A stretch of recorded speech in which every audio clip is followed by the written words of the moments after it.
Okay, everyone, welcome. This is Dr. Endel and Angela with Westerville Chiropractic and Nutrition, and this is our very first go at a video blog or video podcast, or I'm not even sure what to call it, but we're going to post a video up on YouTube and Facebook and all of our channels that we've got going on right now. We're also going to detach the audio and put it into podcast format for people like me who just love listening to podcasts on the way to and from work. And so let's dive in.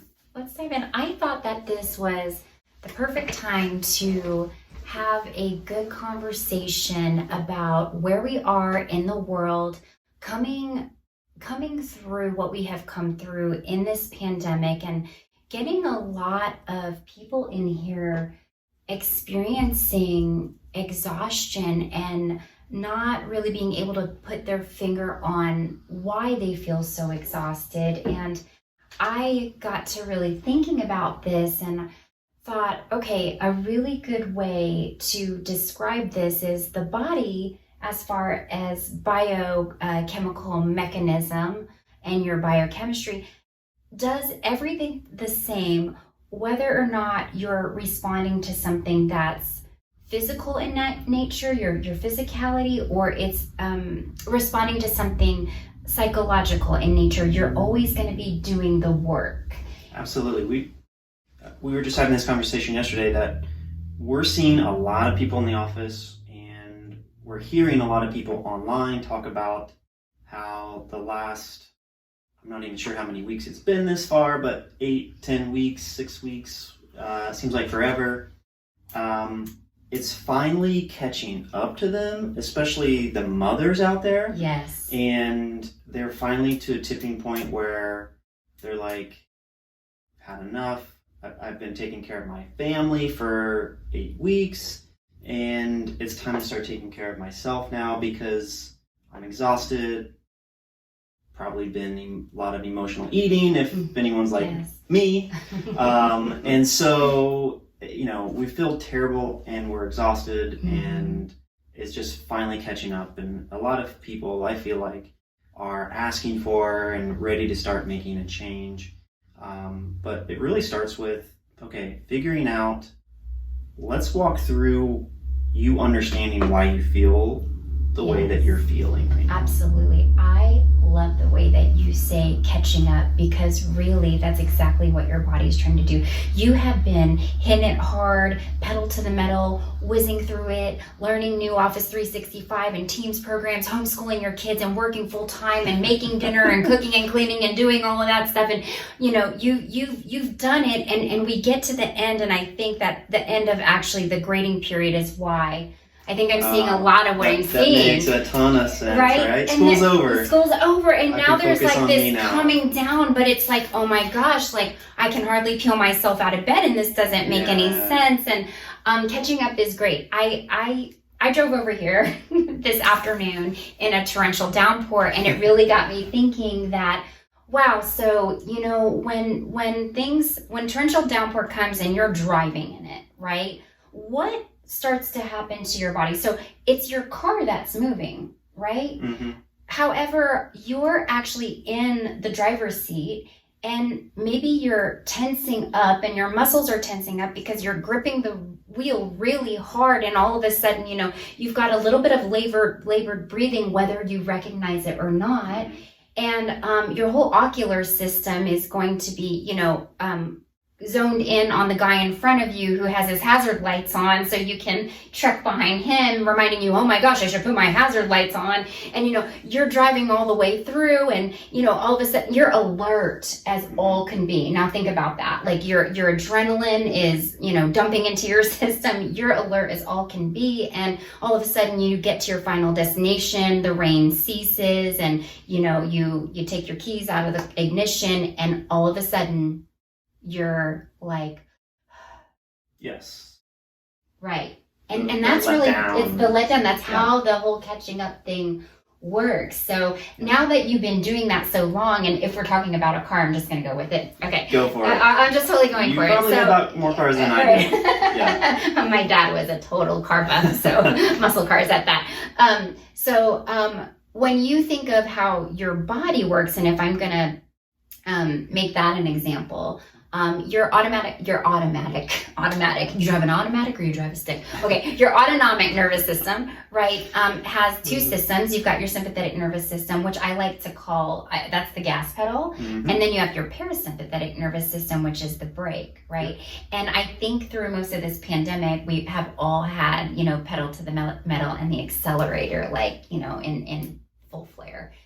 So it's learning now how to allow your body to brake without that parasympathetic nervous system breaking completely over, putting you, down to zero, that I can't even, Yes. Yes. Falling asleep, putting the kids to bed, and not being able to get up in the morning. Right. And gosh, I've been seeing a ton of headaches. Yes. Mostly from people clenching. Oh my Because goodness. we don't even realize how much Yes. that sympathetic dominant stress, and sometimes because it's not physical, right? It's, I'm having to, we are so set up for certainty. Yes. Right? Right. So as people, like most of us, crave certainty. We crave routines. We crave what we know is going to happen. And that's been flipped upside down the last 8 weeks 100%. because every day something's changing. That's right. And don't even look at social media because it's really changing every day or every minute on there. And so, that unsteadiness has created just a ton of underlying subconscious almost stress that most people don't realize begins showing up in a physical manner. That's right. With clenching teeth, tightened shoulders, right? Everyone comes in, and when I tell them that we're going to look at posture, their first response is, I know I have bad posture. Right. That was even before recently, but even more so now. Yes. We're seeing such, shoulders up to your ears, clenching teeth. Yes. I mean, it's significantly affecting physically. So now the emotional is affecting physically what's happening. For sure. And I love how you said emotional. So I think of even that word, and again, as it being always in motion. Yeah. Always in motion. Like I said, you're always doing the work. So stress is definitely, that's so me right there. Yes. So I guess, first of all, let's look at, I think most people can probably agree that they have been under a lot of stress recently, but what are, I guess, a couple of the big signs? We've talked about clenching teeth. Yes. What else, I guess, can people look for besides having a tight jaw or headaches that you run into a lot on the nutrition side, that would maybe let somebody know I'm not handling the stress as well as I could be? One of the big signifiers is when you wake up and you feel like you're not even present, you're not even inside your own body, but everything's kind of running on autopilot, or there is a severe, it's like that type of fogginess. I lack clarity in the way that I can think through things, or I could hold on to things a little bit better before in my mind. And, all of a sudden now I'm starting to forget things. Forgetting things is huge. Forgetting where your keys are, just the simple small things, forgetting where your cell phone is, maybe forgetting, where you laid your favorite t-shirt. It's all of those things. Hence my pile of sticky notes that I've got around the office for everything right now. Yes. And those are some really huge signifiers. And again, if you find yourself a little bit more melancholy, than usual, that can sometimes be a huge signifier right there. And really it's beautiful because if you, what you do, like I like to coin it, is if you allow yourself to come to your senses, to tune into the tension, to tune in to what your body is doing all the way around with its sight, its smell, its taste, what you hear, just all of those things, being able to kind of come to your senses and tune in.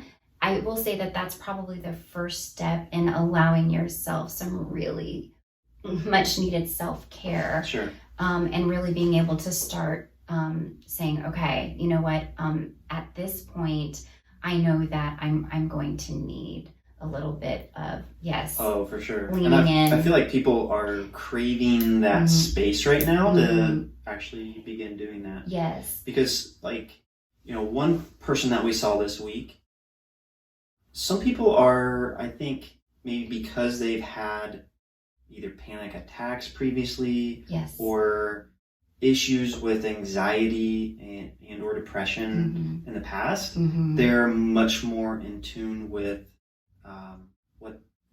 what leads up to that, or what the symptoms are, feelings associated with it. Yes. But yeah, one guy we had this week was just, really struggling with, in the past couple weeks, having those feelings of feeling like you can't control your emotions or you're going to snap. That's right. Right? Yes. So unfortunately, oftentimes it's the kids or the family that feel the brunt of that, but it's just been a lot of underlying pent up, emotions.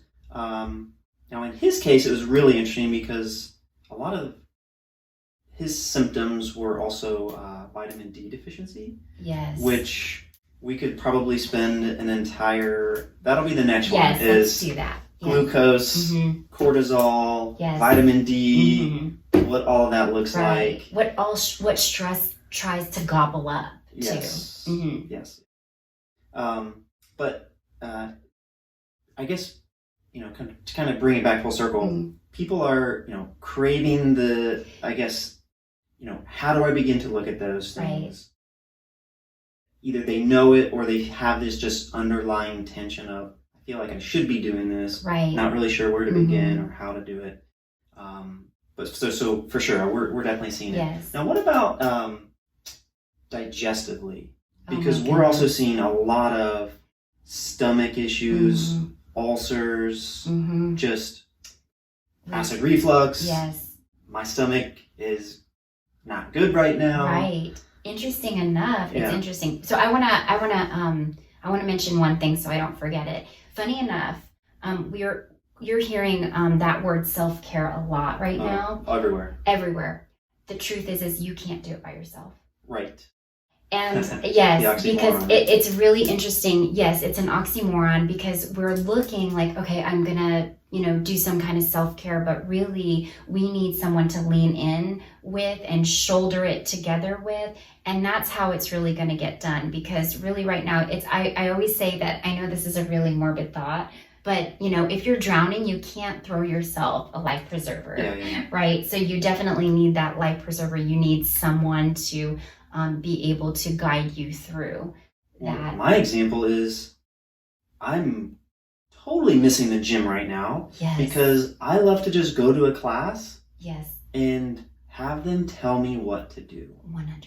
I do not want to have to plan and look up a bunch of different things. Right. And so now it's all Zoom and buy this package and, it's, again, you're having to search that out versus, back to my old routine, just go to these classes, I know what I have, planned for the week now. Exactly. So I feel that. I'm feeling you.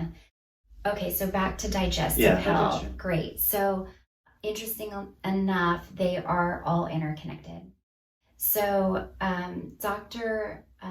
Natasha Campbell McBride, she has an amazing book out called Gut and Psychology Syndrome. And it really talks about how your body actually has a two-way communication pathway from the brain to the gut, but also the gut to the brain. It's the only organ that can communicate back and forth in that manner through the vagus nerve. And so when we talk about like all that tension, like the jaw locking, and your belly actually does the same thing. There's a lot of tension. Sometimes you've heard that term, I've got butterflies in my stomach because I'm worried or I'm anxious about something. So it's not that your brain is actually communicating to your belly that it's nervous. It's actually your stomach communicating to your brain that it's anxious. Yeah. So interesting enough that sympathetic nervous system response, first of all, pedal to the metal, is going to put everything on lockdown. Because when you're pedal to the metal, your body's in survival mode, and it's going to say, you know what, I really don't need all these other systems right now. And your digestive system is usually the first to go. Yeah. Your body says, you know what, in order to keep you alert and alive and safe, I'm gonna put a lockdown on your immune system. We're gonna kind of lock down all the gastric output, right? That's where ulcers come from, lack of gastric output. Or, the tension in your stomach is gonna make your stomach ride way too high, and that could perforate through the diaphragm. That could cause hiatal hernias. I know, that's all fun stuff. We're gonna tell you how to fix it. That'll be our third episode, right? But why are we seeing so much digestion issues is because they're 100% interconnected. Yep. Got it. People are ready for the next stage. Yes. And that's right. You said a back on track kind of thing. And I think it's just a completely new track, to be honest. I don't think there is that. And you are great with that. It is not right. What would we say? The comeback. That's right. Is not the go back. Right. So the new miracle may be being able to honestly pull yourself out of bed and get to the chiropractor and get an adjustment. That's huge, right? Just start somewhere really small, right? Yes. Because it may feel real overwhelming to think honestly that, you're going to do an online yoga class, or, you're going to, put your mask on and join 2 or 3 other people. It might just seem really overwhelming. So start really small. I think that's important. Absolutely. I think start small is absolutely on track. I think on a broader kind of taking a bigger overarching view, my advice right now would be to don't jump on, use this as an opportunity. Don't jump on the 5-day fix, the 10-day fix, the 21-day fix, the 18 and a half hour fix, right? That's right. Don't jump on the easy, it's going to make me feel good right now fix. Yes. Use this as a springboard, as an opportunity, right? I just said it, the comeback is not the go back. Don't go back to all those bad habits. Don't try to get rid of all of them at once. Right. But use this as a transition to figuring out, what do you want things to look like in the future? That's right. The future is going to be different. Everyone's saying it right now.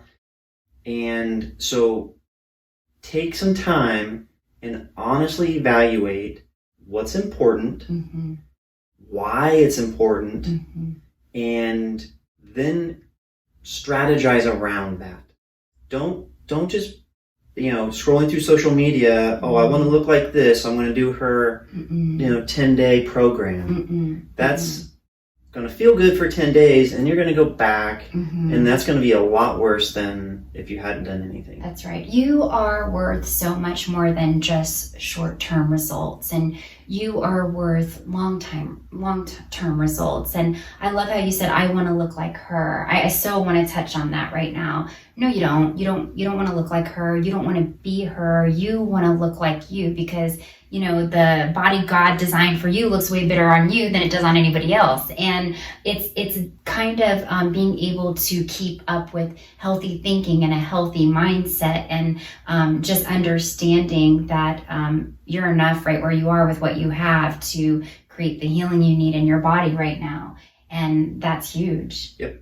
And something that we want to start to develop around the office and a lot of the messaging that we're putting out is a healthy lifestyle. Yes, 100%.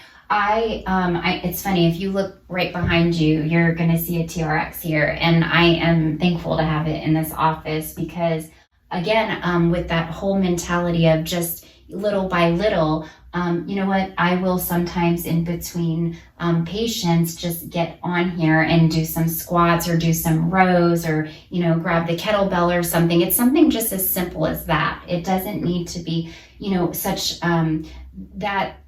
when you look too far into the future, you know, you think about that, like if you keep looking out here, it's just going to exhaust you. Yep. Looking in here and doing what you can with what you have, that's really where you're going to be able to celebrate the little things. So, yes. You know, technically yesterday I worked out. Yeah. So, right. Envision the bigger picture and then right now pick one thing. Right. And, you know, my advice would be as you're picking the one thing that you want to change. So whether it's like most people, it's either exercise or diet right now because we haven't been exercising. Right. And we've been eating garbage. Right. So those are the two big things people are picking. Right. You know, journaling, like there's a million other things you can pick, but for the most part, a lot of the questions that we're getting are exercise and diet related issues, right? So if you're going to make a change in those categories, right, we talk about anchoring it. That's right. Right? So anchor a change, the smallest change that you can make to something that you already do every day. So an example would be, I know I should be taking supplements right now, right? So vitamin D and zinc and whatever else you feel like you want to do right now. Like that would be one example. Anchor it to something that you do every day. So you're going to take your supplements when you turn the coffee pot on. Right. You're going to take your supplements right after you brush your teeth. That's right. Right? So something, you know, most people brush their teeth every day, right? Except my kids right now. Brushing teeth and pants seem to be optional. Yes, it's all on the table at this point. So anchor it to something that you're already doing every day. I love that idea. That idea has helped me a lot, actually. But the same thing, kind of like with the working out, anchor it to something you're already doing. You know, between sessions, I'm going to do 10 squats. So do it while you're cooking dinner. I had somebody suggest to me, it's called the kitchen workout, and anchoring it to when you're making dinner because you have to be in the kitchen anyway while you're making dinner. Most of us do anyway. And, you know, that's when you do your 10 lunges and do your 10 squats and do your 10 push-ups. You can do some hardcore, like, towel workouts. Oh, yes. Like, you know, with your feet on the floor. Yes. And, you know, I've seen all kinds of... Yes. You'll have to show us the towel workout. Yeah. That's another great idea. That'll be episode 100. How about that? Yes. Love it. Yeah. Exercise. Yeah. Especially, you know, again, glucose control that gets your exercise in. That's right. Eat. Yes. Love it. That's awesome. And then so to kind of wrap all of this up and bring it full circle with something you had said earlier would be self-care does not mean by yourself. That's right. I think right now more than ever, my last pointer would be to find your people. Yes. So that's what we have been trying to do right now is, you know, in the community, who is having the most kind of like values right now, because it's very divisive on where people stand on very specific issues. And so, you know, we're having very frank conversations with neighbors and our kids' friends, and, you know, they're being really open about this is what we're comfortable with doing right now, this is what we're not comfortable with doing right now. So we're finding our people who are most in line with kind of our beliefs and where we're trying to go. Yes. Right? So unfortunately, as you're looking at that lifestyle you want to create, you know, that may eventually mean you're going to leave some people behind as you find new people in that are moving you towards that lifestyle Yes. that you want to start to get to. 100%. Yeah. So find your people and find somebody that's going to help you develop that plan. That's right. So instead of Dr. Google on how do I fix my stomach, right? Talk with someone like Angela who's been through it and has already helped a lot of people.